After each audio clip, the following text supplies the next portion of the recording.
Hey, what's up guys? Welcome back to the channel. My name is Travis. Today we're going to kind of jump off of yesterday's video, which is actually today's, because same shirt, recording it 5 minutes later. So anyways, we're going to talk about some of the biggest mistakes that people make when adding coral to their reef tank. And I just want to put this out there in a really quick format so you guys can get the information and hopefully avoid some of these mistakes. So I do have a little list here, so if you see me looking down, because I am. So the first thing is adding corals when the system is not ready. And this is what we talked about yesterday. If you're adding corals before your system is cycled, I definitely recommend you don't do that. I think you should wait a little bit of time. One of the major things about this hobby that people try to bypass is the patience. You need to have patience if you want to be successful in the saltwater hobby. That's it. You have to. So part of that and the learning experience with that is to go ahead and wait for the system to be cycled. And once it's cycled, you can go ahead and add your corals based on your experience level. And we'll talk about that here in a second. So first thing is, don't add corals until your system is ready, and that means when it's cycled. So the next thing here that a lot of people do, and it's really common now that equipment is just better than it was before, is letting your nutrients bottom out. And this is your nitrates and phosphates. Letting that stuff get to zero not only is not good for your coral because they use an uptake nutrients so they can survive and grow, but it also causes other issues. So you'll end up getting stuff like Dino, which in turn is something you'll have to fight separately. You know, you'll just be competing with that while trying to keep your corals happy.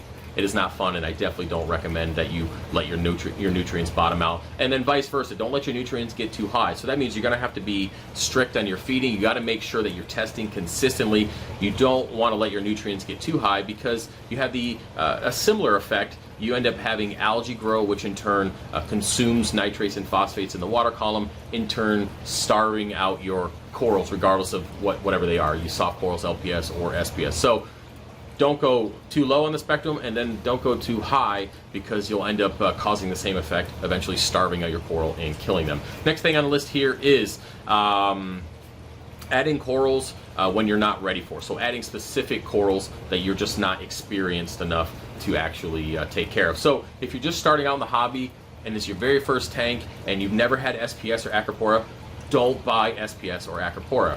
Go ahead and get the easy stuff. There's plenty of beautiful mushrooms and soft corals and zoas and like gorgonians and all sorts of stuff that is really easy to take care of. It's really forgiving, and you can get away with that and learn off that. And once you feel more comfortable, work your way up to LPS, work your way up to some easy Montes and SPS, and then eventually go into those fancy, expensive corals that you want to have in the future. The last thing you want to do, and I've seen this, is, hey, I'm new to the hobby, I have a ton of money to blow, so I'm just going to go out and buy the most expensive acropora out there and then just throw that into a tank that is not ready, and then boom, you end up killing off that coral. Not only is it killing a living animal, because that's what coral is, but you're also, you know, messing up your checkbook. I mean, you're wasting money, and nobody wants to do that, but hey, it's your money, you do what you want, right? But I definitely feel that you shouldn't be adding stuff that you're not ready for. Now, the next thing on the list here is, let me scroll down, is adding too many SPS to a tank that's just not ready or you're not ready for. And this is actually something that I have done in the past, kind of learning, is on a smaller, like a 29 gallon and tanks that I've had in the past. I've added all the SPS frags I wanted for that system all at the same time, but I didn't pay attention to the fluctuation in the alkalinity that was going to happen shortly after adding those corals. So if you're going to add a lot of SPS to a tank relatively quickly, which is fine, there's nothing wrong with that. My goal is to add all the acroporas that I want to the new tank at the same time, but you need to really pay attention to your alkalinity swings and make sure you have a system in place that can be easily dialed in to make sure that your alkalinity stays stable. So as long as you're capable of keeping an eye on your alkalinity and making those adjustments as needed for stability, then you should be totally fine adding however much SPS that you feel like. But if you can't, and you don't feel comfortable with that, then you definitely should avoid adding a lot at one time. So let's see here. The next thing is coral placement. Now this is a problem that even in the 300 I've had a lot of problems with this. Even with me guesstimating and kind of figuring out what corals would grow well together.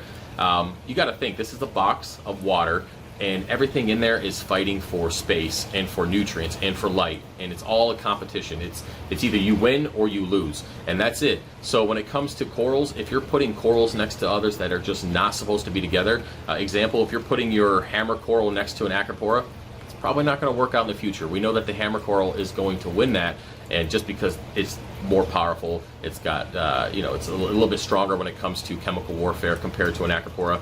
And yeah, so you need to take into consideration coral placement.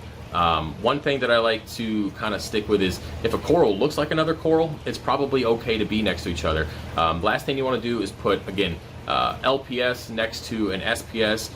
And, you know, same thing with zoas. You might think a zoa is not that dangerous, but if you put a zoa next to an Acropora colony, and this has happened in the 300, that thing could grow over the Acropora and then eventually smother it out. So, yeah, a lot of lessons learned on that, and that's just something you're going to have to adjust and figure out as you go. But if it looks like it can get along, then it's probably going to get along. At the end of the day, you know, something's going to win, regardless if they are a similar species. I mean, I have staghorns that grow together, but there's always one that's going to win. It's just how it is. So next thing on the list here is not having the correct lighting. Now, I'm not saying you have to go out and buy Radions or Kessels or any other high-end lighting. You don't need that. You can get away with the SB Reef lights and the Aquamars, all that kind of stuff. I did that on the 125. I grew plenty of Acropora and SPS in that tank without any issues. Same with T5s and you know, that kind of stuff. You can get away with that. Just understand if you're going to, say, Petco, and you're buying a basic tank that has just the two little white and blue lights, LEDs, and it's just a single strip, you're probably not going to be able to grow SPS on that. I mean, I can guarantee you're definitely not going to grow SPS on that. But you might get away with some soft corals, and then, you know, you can upgrade your light from there. So the last thing on here, and I want to try to get this quick, we are 6 minutes in, so much for the 5-minute video. I'm trying to talk as fast as I can to get this stuff out to keep it short for the algorithm, is the biggest thing, and I've talked about this a million times, not quarantining your coral. And yeah, just watch 1,000 of my other videos. You need to quarantine your coral. I don't care. If you don't quarantine them, there are a plethora of parasites and things that you're getting, pests, all sorts of stuff that can happen that could devastate a tank. As I've talked about this 100 times, and I've seen this happen to people. Acropora eating flatworms. If I was to take a frag from, say, a wholesaler of a really nice acro, I'm like, man, I got to put this in my tank because, well, I want it to grow and be beautiful. So you put it in your tank, and that thing has Acropora eating flatworms. All this is gone.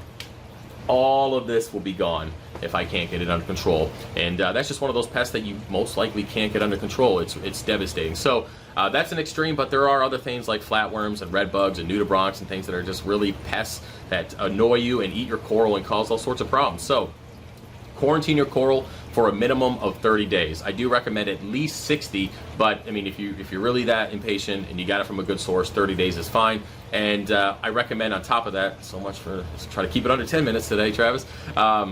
I recommend that you cut the plug off of anything you get, re-glue that frag or whatever it is to a new plug, because that's going to eliminate most of the pests that are going to come in, and then of course observe that over time in a quarantine tank. If you want to learn about how to quarantine coral, I have a video on every coral that I sell on my website. There's a video in the description on my coral QT tank. You can check that out and learn how to quarantine coral. But other than that, guys, so much for the 5-minute video. Try to keep it under 10. Hopefully you guys enjoyed it. If you have any more questions or you want to be part of a future video and you want me to answer those, feel free to put those in the comment. Don't forget to like this video and subscribe, and I'll see you later. Peace.